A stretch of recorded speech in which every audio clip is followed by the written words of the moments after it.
Bismillahirrahmanirrahim. Assalamu alaikum students. Here is the second lecture of our class 7th computer science. Your book page number 9 and today is the topic language processor. आज हमने language processor के बारे में पढ़ना है, ये क्या होते हैं, इसके बारे में, इसकी कितनी टाइप्स हैं और टाइप्स क्या क्या हैं. Language processor also known as language translator. Language processor को लैंग्वेज ट्रांसलेटर भी कहते हैं. As you know computer programs are written in high level language but the computer understands only the machine language. ये बात हम पहले भी कर चुके हैं कि कंप्यूटर के जो प्रोग्राम्स हैं वो मोस्टली हम हाई लेवल लैंग्वेज में लिखते हैं, लेकिन कंप्यूटर को क्योंकि मशीन लैंग्वेज समझ आती है तो हमें एक ट्रांसलेटर सॉफ्टवेयर चाहिए होता है जो कि कन्वर्ट करता है हाई लेवल लैंग्वेज कोड को मशीन लैंग्वेज कोड के अंदर.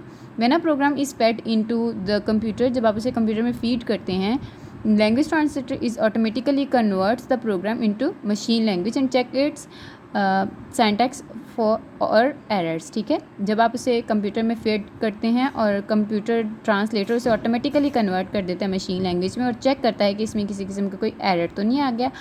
There are 3 types of language translators. The first one is assembler, interpreter and compiler. Assembler आपके पास क्या काम करता है? Assembler आपको मिलता जुलता लग रहा होगा assembly language. So it is a software that converts the assembly language instruction into the right machine code. ये assembly language की instruction को machine code में convert करता है. Interpreter is a software that converts high level language codes into machine language. High level को machine language में convert करता है. It translate high level program line by line. अब ये डिफरेंस चेक कीजिएगा, लाइन बाय लाइन क्या करता है, इंटरप्रेटर काम करता है. अ लाइन इज़ ट्रांसलेटेड, एक लाइन ट्रांसलेट की जा रही है, एग्जीक्यूट की जा रही है and it moves to the next line. एक लाइन पढ़ी, ठीक है, ओके हो गया, एग्जीक्यूट कर दी, अगली लाइन पे आ गया. पढ़ रहे हैं, अगर उससे वहाँ पे कोई एरर मिल जाए, if an error is found in any line, किसी भी लाइन में वहाँ अगर एरर आ जाए, it is reported to the user, वो यूज़र को रिपोर्ट किया जाता है कि जी आपकी इस लाइन पे एरर आ रहा है, और एग्जीक्यूशन उसकी क्या हो जाती है, स्टॉप हो जाती है. पहले वो अपने एरर को रिमूव करेगा, यूज़र उसको पहले चेक करेगा कहाँ पे एरर है उस लाइन में, उसको रिमूव करेगा, ठीक है, देन एग्जीक्यूशन आपकी स्टार्ट होगी. ये था काम इंटरप्रेटर का. कंपाइलर आपके पास क्या करता है, सेम है आपके पास, मतलब हाई लेवल लैंग्वेज को मशीन लैंग्वेज में कन्वर्ट करता है, but it converts the complete high level program to machine code in one go. वहाँ लाइन बाय लाइन होता था और ये डायरेक्ट एक ही बार में पूरा प्रोग्राम जो है वो आपका कंपाइल कर देते हैं. If any error is found, अगर इसमें कहीं एरर आ जाता है, the whole program has to be recompiled again. Working stop होगी, आपका पूरा प्रोग्राम चेक किया जाएगा. अगर उसमें कहीं ना पे प्रॉब्लम नज़र आ रही है, कहीं पे एरर नज़र आ रहा है, तो पहले उस एरर को रिमूव किया जाएगा, फिर आपके जी उस प्रोग्राम को रिकम्पाइल किया जाएगा. जी नेक्स्ट आपके पास कंपैरिजन है इन तीनों का. असेंबलर क्या होते हैं, return for a particular hardware, ये एक पर्टिकुलर हार्डवेयर के लिए लिखे जाते हैं. It converts assembly language into machine code, translate the entire program before running. ठीक है, पूरे प्रोग्राम को रन करने से पहले ट्रांसलेट कर देते हैं. कंपाइलर आपके पास क्या होता है, return for a particular language. जी डिफरेंस आप देखिएगा, इसमें पर्टिकुलर हार्डवेयर है, यहाँ पे particular language and same as particular language. Next है आपके पास converts high level language into machine language. ये असेंबली लैंग्वेज को मशीन लैंग्वेज में करता है. ये हाई लेवल लैंग्वेज को in some form of intermediate languages, किसी भी लैंग्वेज में कन्वर्ट कर सकता है. Translate the entire program before running, running से पहले पूरे प्रोग्राम को ट्रांसलेट करता है. ये भी पूरे प्रोग्राम को रनिंग करता है. ये क्या करता था, translate the programme line by line until the completed और एरर इज़ फाउंड. जब तक प्रोग्राम आपका कंप्लीट नहीं हो जाता, ये तब तक लाइन बाय लाइन इसको कन्वर्ट करता रहता है, या फिर जब तक एरर नहीं मिल जाता, ये लाइन बाय लाइन करते रहते हैं. ठीक है, ये इनके साथ जो है एक कंपैरिजन था छोटा सा. नेक्स्ट है आपके पास एप्लीकेशन सॉफ्टवेयर. एप्लीकेशन सॉफ्टवेयर क्या है आपके पास, is use to perform operations on a specific task. ये स्पेसिफिक टास्क के ऊपर ऑपरेशन परफॉर्म करने के लिए इस्तेमाल किए जाते हैं. दो तरह की इसकी टाइप है, एक पैकेजेस और सेकंड एक कस्टमाइज्ड. पैकेजेस में आपके पास बात की जा रही है, there are some general purpose application software developed for users to perform specific task based on their requirements.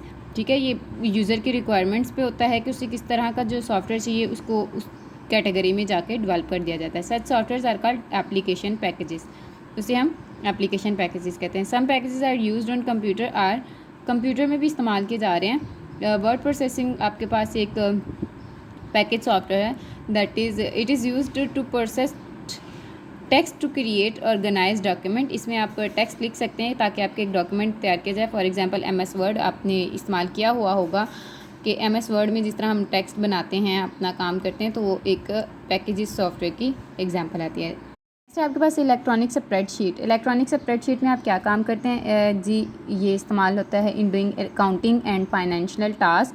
For example Microsoft Excel, ये आपके पास एक बहुत अच्छी एग्जांपल है कि आप माइक्रोसॉफ्ट एक्सेल में स्प्रेडशीट जो बनाते हैं, हमारी फाइनेंशियली और अकाउंटिंग में इस्तेमाल होती है, ठीक है। The next one is presentation graphic software, ये भी हमने पढ़ा हुआ है।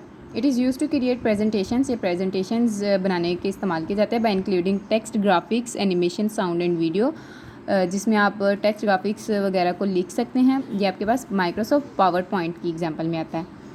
डेटाबेस मैनेजमेंट सिस्टम, ये आपके पास एक न्यू चीज़ है, इसको आपने याद भी करना है। It is a collection of data and other related information of a database, ये आपके पास डाटा की एक कलेक्शन होती है और इसी के तरह की जो है इंफॉर्मेशन होती है डेटाबेस में जिसे हम स्टोर करते हैं। It is use to handle the large amount of data store in a database, ये हमारे बहुत ज़्यादा डाटा जो हमारा लार्ज अमाउंट ऑफ डाटा जो होते हैं ना, उसको स्टोर करते हैं डेटाबेस के अंदर। इसकी एग्जांपल में माइक्रोसॉफ्ट एक्सेस आ जाता है। नेक्स्ट है आपके पास कस्टमाइज्ड सॉफ्टवेयर। कस्टमाइज सॉफ्टवेयर आपके पास कहते हैं it is made as per the specific requirement of an organization आपके पास कोई भी बंदा आता है जी, वो आपको कहता है जी मैंने एक सॉफ्टवेयर बनाना है और उसकी रिक्वायरमेंट ये मतलब एक रिक्वायरमेंट आपको बता देता है, उसके रेलिवेंट आपने जी ये सॉफ्टवेयर बनाना है, ठीक है। तो ये कस्टमाइज सॉफ्टवेयर में आएगा। The user can specify what all he requires from the software and software is built to accomplish specific task। User आपके पास आता है, वो आपको बताता है जी कि मुझे ये जो है रिक्वायरमेंट है, वो उसके अकॉर्डिंग उसको एक स्पेसिफिक टास्क के अकॉर्डिंग एक सॉफ्टवेयर बना देते हैं। This is also known as tailor made software, इसे हम टेलर मेड सॉफ्टवेयर भी कहते हैं। For example software made for hotel management system would be different from that of an airline reservation system. Hotel management system के लिए जो software बनाया हुआ होगा वो एयरलाइन रिजर्वेशन सिस्टम, मतलब जहाँ पे आप अपनी प्लेन की टिकट्स को ओके करवाते हैं, उसका और होटल मैनेजमेंट का जो डिफरेंस है सॉफ्टवेयर का, वो दोनों डिफरेंट होंगे, तो इसलिए यहाँ पे वो कस्टमाइज्ड सॉफ्टवेयर की एग्जाम्पल में। यहाँ तक हमारी रीडिंग ख़त्म होती है। इंशाल्लाह नेक्स्ट लेक्चर से हम अपने क्वेश्चन आंसर स्टार्ट करते हैं। अल्लाह हाफिज़।